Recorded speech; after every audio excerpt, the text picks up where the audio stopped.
Okay, welcome to showcase number 103. I've been busy all week doing stuff and bug fixing and so on and so forth, so I'm pretty excited to show everything off. And one of the big things is what I promised last time, the new base animations. Those aren't going to be at the forefront today because I feel as if most people are probably going to care more about spell stuff, spell related stuff, than about the base animations. I think the only exception to that would be outfits and hair and weapons and stuff that goes on top of the base animations, which will come either next week or the week after. So I'm putting it at the back, but that's not because it's bad or whatever. If you're interested, feel free to stick around. Feel free to skip ahead if you feel like it. Whatever the case, I'm just putting it there because I feel like the spells are probably what will catch attention more. And I personally believe that because I personally think so. um, the new spells are pretty cool. I've rounded out ice, so Blizzard has been fixed up a little bit. It was a little awkward before, and now it's been brought closer, so it's less of a widespread thing, so widespread AoE, I should say. And the other two missing, or I guess not missing, but incomplete ice spells have been implemented and put into the tree. Alongside that, we've also rounded out all of the weapon spells. I think we're only truly missing two now, in terms of missing, missing their art, excuse me. There's one that's missing functionality, but other than that, we're complete. So there's 6 out of 9 done, which is great.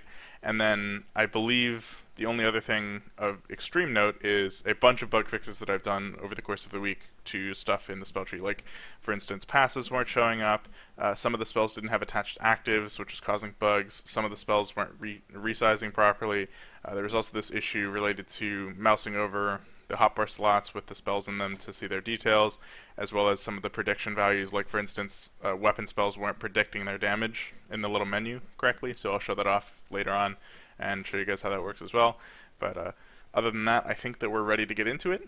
And if there is anything else that I didn't mention or that I forgot here, I'll be sure to mention it later and put in the clip all its own. So I hope you enjoy, and I hope you enjoy next showcase as well.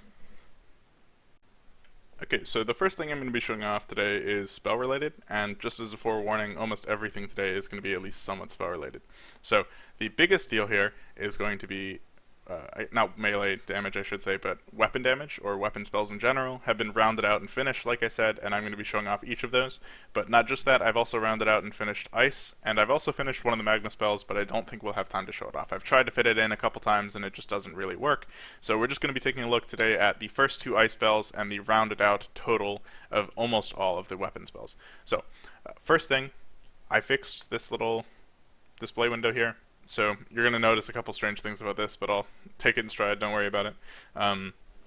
This prediction window was previously malfunctioning, so it wouldn't show up, it was having issues. Now it's been fixed, so it now properly works as you'd expect it to, so that's all well and good. And what you're seeing there that might have been strange, maybe you didn't see it, was these things are dealing a crap ton of damage. You can see it does a ton, and this is part of the thing I mentioned last showcase but didn't go too in depth on. Essentially, I'm level, currently I want to see, the 690, nice. What that means is I'm doing 690% damage with weapons, so it's not really a bug. I don't really expect people to be 7 times as high as the soft cap I intend, so again, not really a bug, just kind of like a weird circumstance when I'm on this quote-unquote hacked account or cheating account. So don't worry too much about that. I am going to be KOing the crap out of these dolls near me and over here and down here and so on, but that's not really a concern right now. For the moment, we're just going to be taking a look at the spells themselves. So, a couple bug fixes. First, Rend previously didn't even exist, so it was causing bugs when you clicked on it. Executioner's Ring didn't have a description. I think Lunge didn't, and Heart Piercer didn't. Seeking Bolt has been adjusted a bunch. Arrow Shot still needs to be adjusted, but it's pretty basic, so I'm not too concerned about that. Sky Shatter is by far the most damaging spell here. It's going to be KOing the most people by far, but again, it's kind of funny, so I kept it in. Blinding Jabs is about the same as it was before, so we're not going to be taking a look at that today. I already went over that, so who cares. I guess we can start off just by showing Sky Shatter itself. Actually, no, you know what? I'll hold myself up here for a moment. Weapon training. So, one of the things I mentioned were passives, spell passives in general. Previously, they had this weird bug where when you clicked on them, they simply wouldn't work. They wouldn't show up, and they would cause a bug sometimes. So now they work as you'd expect, and they no longer are able to be dragged to your bar. So you can't, I guess you can't tell, but I'm clicking on this currently, and you can't drag it to your bar, which is obviously pretty important.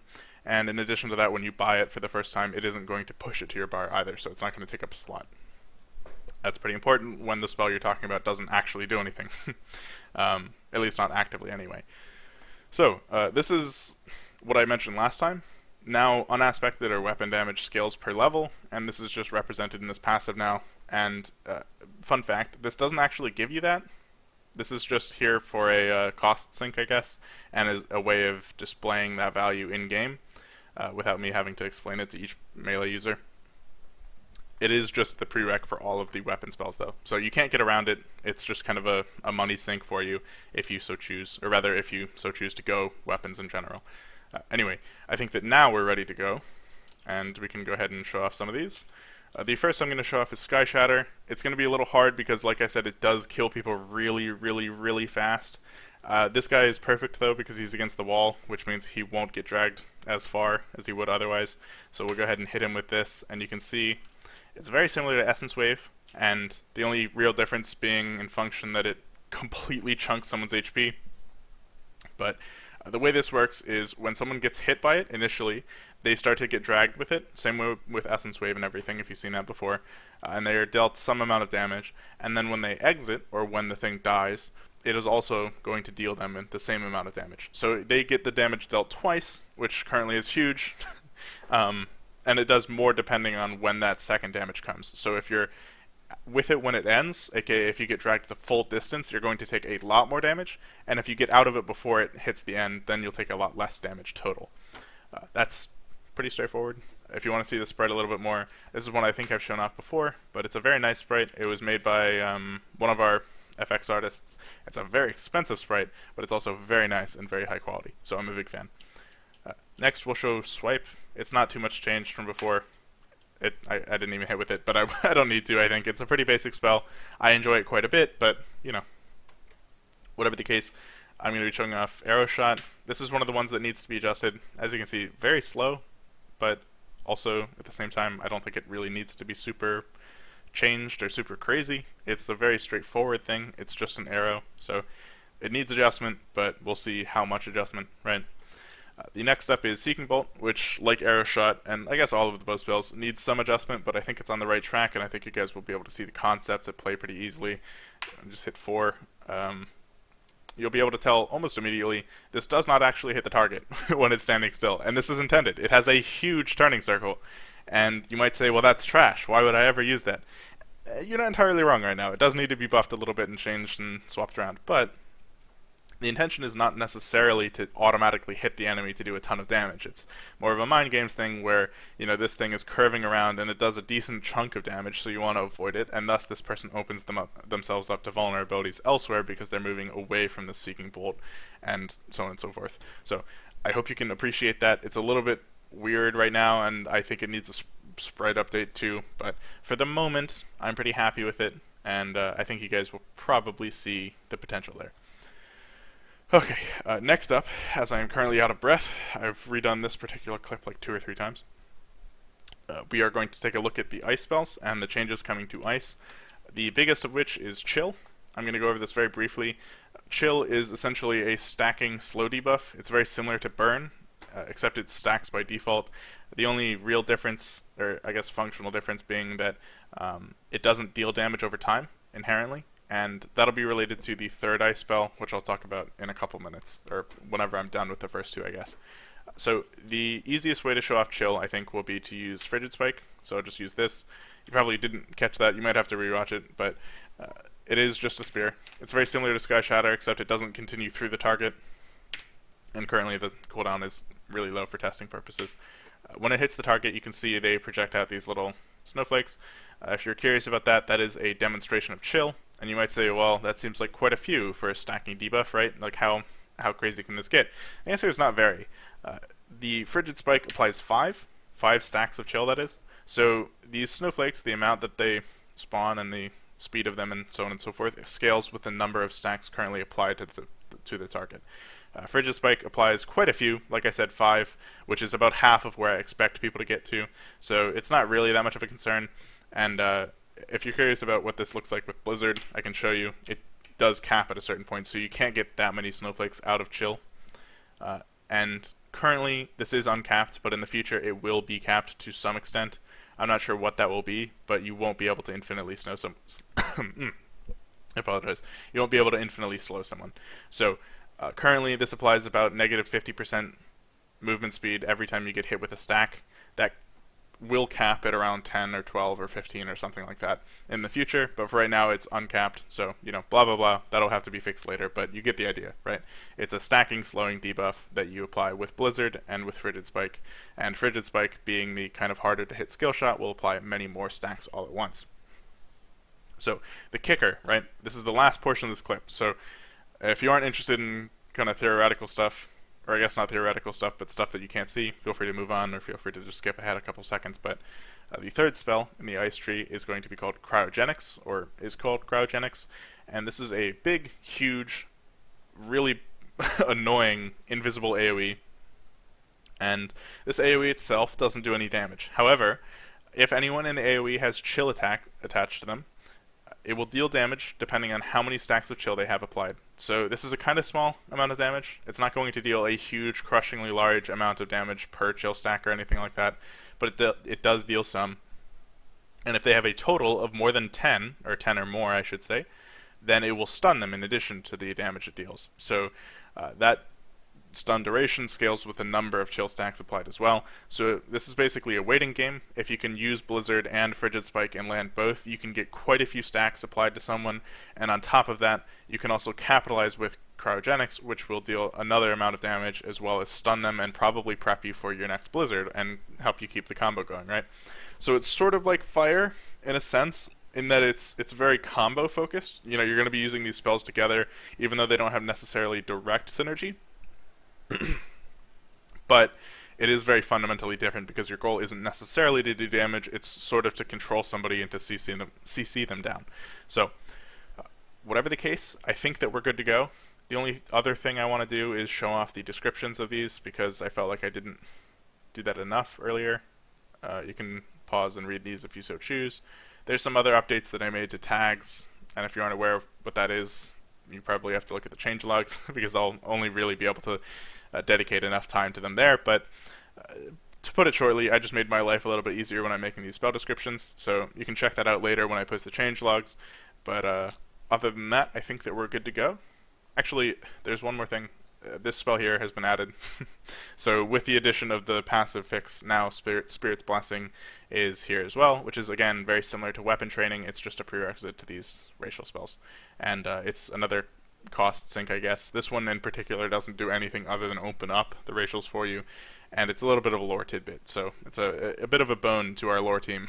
To the people that are just playing the game, they can see this and they can think, oh, what is the Spirit's Blessing? I can go check that out. So I hope that's all cool with you guys. I hope you guys enjoyed, and I hope you guys look forward to seeing these spells develop in the future, because I am certainly very excited about all the stuff they can do, and I hope you enjoy whatever's after this. Okay, so the final clip today, I know that we've had a long clip for the middle, but like I said, most of what I've been doing is spell related, so, I figured it should take up most of the time. However, we do have the new base animations and so on and so forth, and I wanted to take a minute to talk about those. So I'm just going to be tapping the keys every so often to show them off, and I'll be talking about specifically why I'm so excited about this, and even if you can't hear it in my voice, trust me, I am, why I'm so excited about not just the base animations, but everything they entail. So, first of all, first thing you should note is there's still a minor size discrepancy. However, I actually got Spine over the weekend, which is the program they're using.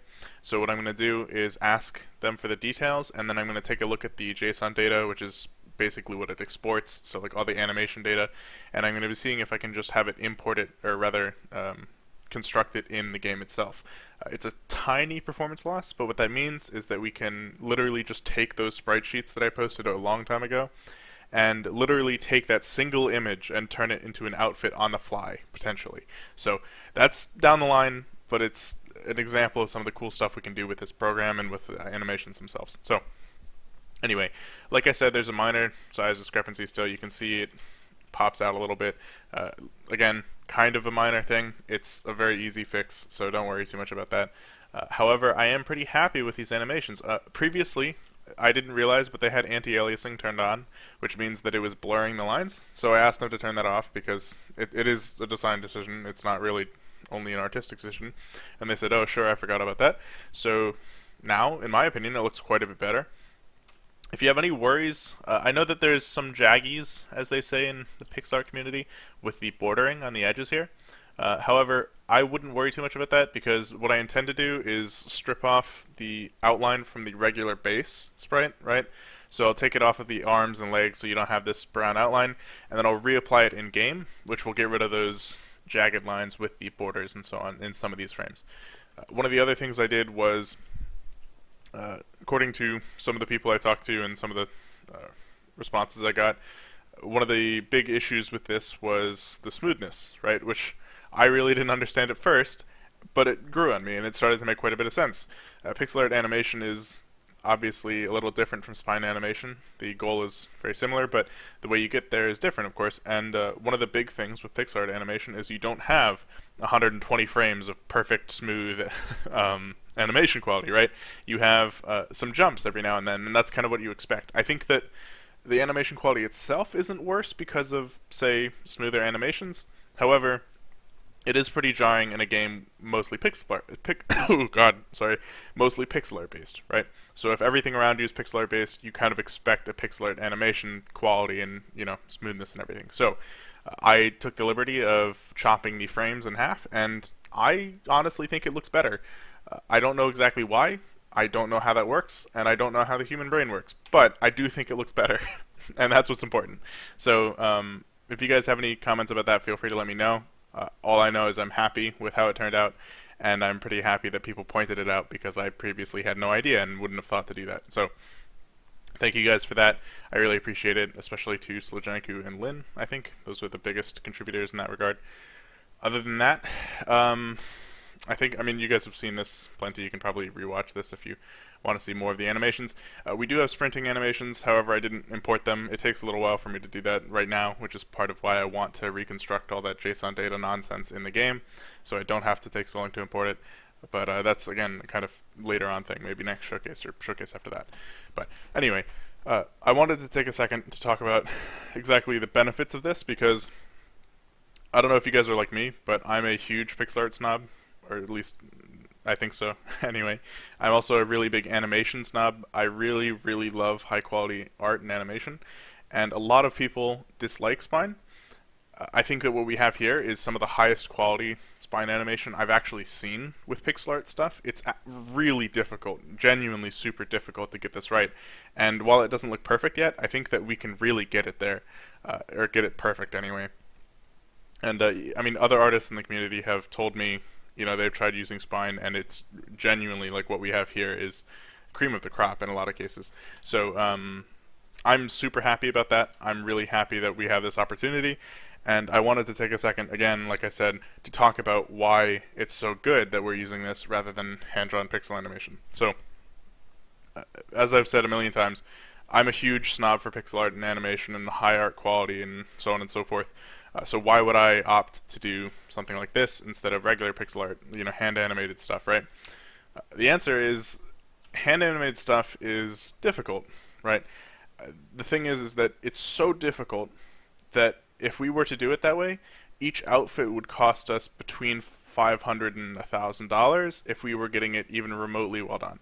So even though it definitely would look better, I think, it would cost monumentally more. And again, I'm such a snob for this kind of stuff, so I absolutely would spend that kind of money of the budget on that kind of stuff, right? Absolutely, without a doubt in my mind. However, it just doesn't allow for that, right? If I wanted to do that, I could, but it simply would starve other areas of the game of money, right? And as much as I would love to have that opportunity to have hand-drawn outfits, 200 and something of them, it just isn't possible right now. Maybe in the future we can turn to that direction, but for right now, outfits are genuinely a one image process, and taking a small hit to animation quality in exchange for literal thousands upon thousands of dollars that we can spend elsewhere in the game, or that we can actually spend at all, because I don't think that we would have been able to do hand-drawn animations for outfits and everything. That's great. Another big contender here for biggest positive is, I would say personally, animated outfits, and like flowing capes, or if you want animated hair or if you want animated anything, really, that becomes a million times easier. And what's more is we can easily swap out accessories, so it becomes far easier to apply things like maybe like pointed ears, or maybe even horns, or different eyes, or ears in general. Skin colors are super easy. We could have an entirely different base, right? We don't even need to stick to recolors alone, right? We can have a totally different base sprite for each of the races if we so choose. And on top of that, we can have unique accessories for each of those because we don't have to worry about animating them. And I think the biggest thing of all, the biggest positive of all of this stuff, is that later on down the line, if I decide to scrap this entire base animation and start over, right, and have some other animator or whatever do a new base animation, which I don't think I will, but if I did, for the sake of argument, or for the sake of imagining, if I did do all of that for no reason, right, it is incredibly easy to reanimate all of the outfits. Where before, if we scrapped everything and started over, it would be literally tens of thousands of dollars task, assuming we had plenty of outfits, if not just outright impossible. Instead, it becomes relatively easy, honestly. So that's awesome, in my opinion. I'm super hype about that. The fact that we have this retroactivity that we can change in the future, we can modify outfits, we don't have to worry about messing with the outfits, and all the hairs will fit, and so on and so forth. Like if we change the head size, it's not hard to change the hair size, etc. That's awesome. I love that. That's super good. And frankly, I mean, it gets me super excited about this. So again, I'm not trying to toot my own horn here, because it's certainly not even my work. It's the animator's work, and she's great. She's fantastic at what she does. But I did want to share with you guys why I'm so hyped about this, because even though it has taken a while, and it's definitely been probably the biggest expenditure for Verdict so far, I am so pumped because it opens up so many doors for us and so many opportunities. I hope you guys kind of get that. I hope you're kind of nearly as excited as I am for that, but even if you aren't, you know, I hope you at least understand why I would be. It's very cool in my opinion. So again, super pumped about that, and once these other discrepancies get solved, you'll start seeing the outfits get pumped out pretty fast, which I'm very, very excited for. Anyway, I think we're about ready to wrap it up. I know today kind of dragged on a little bit. I apologize about that. I hope that you appreciated what was there anyway. And I apologize for getting it out on Sunday. I know that technically this is still on schedule because last showcase was out on Sunday, but I would rather not set the new date to Sunday or allow it to slip like that. So, you know, it is what it is, but I'm still hoping that we can push it back to Friday. It just makes it a little harder for the moment. But regardless, I apologize for that. I apologize for getting it out 2 days late.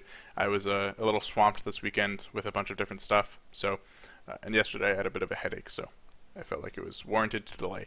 But whatever the case, I think that we're good here today. So feel free to give me your feedback. I love hearing it every time. I really appreciated that feedback about the sprite, the base sprite animations last showcase, because that genuinely super helped me out. So if you guys have any advice about that kind of stuff, feel free to share it.